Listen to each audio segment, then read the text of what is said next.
नाज़रीन सकरन माहौदी ख़बर पहुंचाईंदासीं। ज़ीशान सुमरो जी रिपोर्ट मूजिब पाकिस्तान एयरफोर्स जे रिटायर्ड सिंधी ऑफिसरनि पारां सकरन लॻ ॻोठ दिलवेश रिंद में फ़ौजी असदुल्ला रिंद अब्बास अली रिंद जी मेज़बानीअ में गुज़िरियल साल खे अलविदा ऐं ईंदड़ साल जी आजियां लाइ मच कचहरीअ जो एतमाम कयो वियो,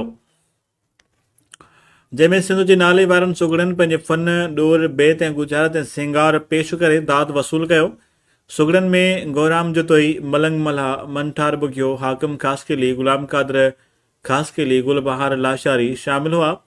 जॾहिं आयल महिमाननि पारां क़्वाम ॿुधी कचहरीअ खे सकाफ़त जो हिसो बणायो। कचहरीअ दौरान प्रोग्राम जी कंपेयरिंग कंदड़ नामियारे सुगड़ अलीशर लाखो तरतीबवार सुगड़नि ऐं फ़नकारनि खे स्टेज ते घुराए संदन फ़न खे आॾो आंदो ऐं मच कचहरीअ में सिंध जे मुख़्तलिफ़ ज़िलनि ऐं शहरनि मां रिटायर्ड सिंधी ऑफिसरनि समेत सीनियर सहाफ़ी काज़ी जावेद सनाई, रज़ा मोहम्मद सियाल, गुलाम हैदर सोलंकी पिणु महिमान ख़ासि तौरु शिरकत कई।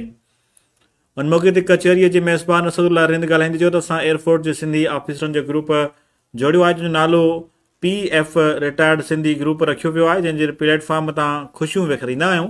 अॼु जे कचहरीअ में उन सिलसिले जी कड़ी आहे। उन मौक़े ते जहांगीर शाह, मुश्ताक डोमकी, अली मुराद, मरी अरबाब, मर, मोहम्मद अकरम सुमरो, इम्तियाज़ ख़ासकली, नज़र मोहम्मद जमाली, गुल मोहम्मद बुरडो समेत केतिरनि ई रिटायर्ड ऑफिसरनि शिरकत कई आहे।